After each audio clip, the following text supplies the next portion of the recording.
The European caddies are the best. They would rather get off a great line than get their tip. We were with this guy. He had a terrible temper, and he three-putted one of those big greens out there, and it had been his like 5th or 6th three-putt. And he goes, you know what? I'd rather go back to my room and find my wife with another guy than three-putt another green out here. And one of the Scottish caddies goes, what's your room number? Caddying used to be the guy who worked in the barn or worked in the kitchen, carried the bag, and that's all they did.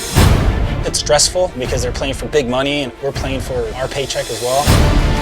I started caddying at 11 years old. My mother and father were only making $15, $16 a week. Me making $3 a day, that was a lot of money during that time. Most of my jobs came out of a parking lot. I said, tell you what, if you make it, I make money. If you don't, I don't make money.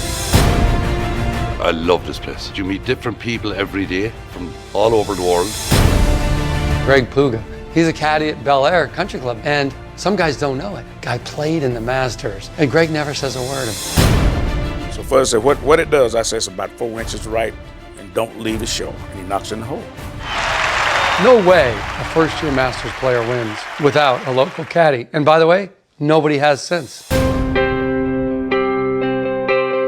People share so much information and tell us all about their life. You could lose money, and you did lose money. We did it for the love of the game. We were not allowed in the clubhouse. I wouldn't trade it for nothing. My last 30 years has been great. All those juices you get when you're a competitor, you kind of still get them when you're caddying. I could not have accomplished what I accomplished without golf.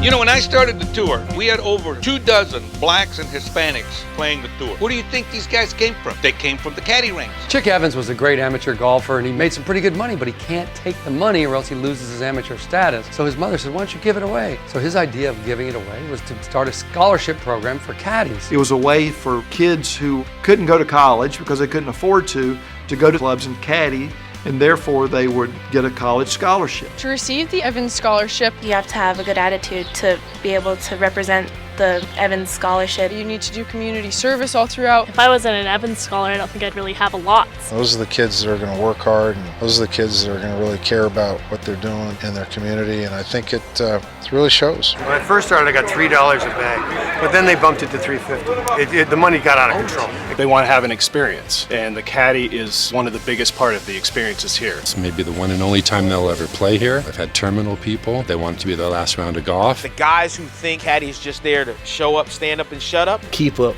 shut up. Show up and shut up. Show up and shut up. The guys who think that about caddies, they stopped winning a long time ago.